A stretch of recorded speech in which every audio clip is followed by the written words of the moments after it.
where does your new inspiration come from? I mean, you've been doing it for so many years. You've done a lot of projects, a lot of jobs, a lot of personal stuff, personal projects. Do you ever get that kind of writer's block, essentially? Like, where am I going to go next? What am I going to do next? Yeah, I think we all do.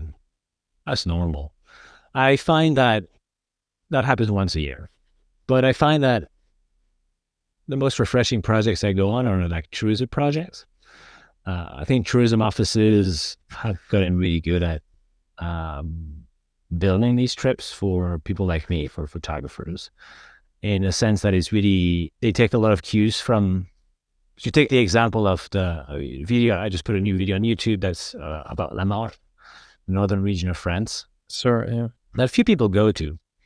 Yeah, and when these guys reached out a year ago about this concept of like, we want you to come here, you in the worst possible season, in the storm season, in the end of November. Okay, cool. Already there's something interesting there, right? And then after that, I've done enough tourism projects to know that it's a bit shallow sometimes. Most of the time, you're just gonna go see nice places and leave. You've never really been there. So it's like this time I really want to connect with a lot of different people, because I think that what makes a destination, although this sounds cheesy, but it's true, what makes a destination is the people there.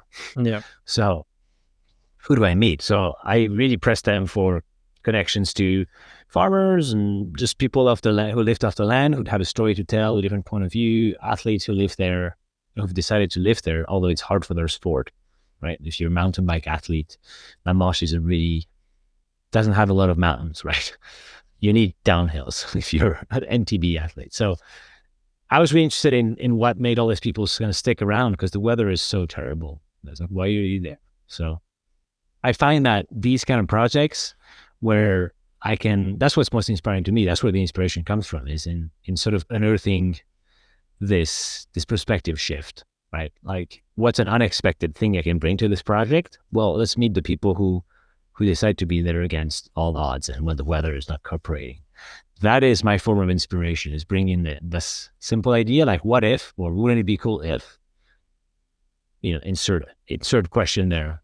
Yeah, I love it. I have something in common with that, I guess. I mean, I always, as a portrait photographer, I try and uncover the lesser known people that I don't know anything about, or I think other people don't know anything about, and that whole process and getting to know them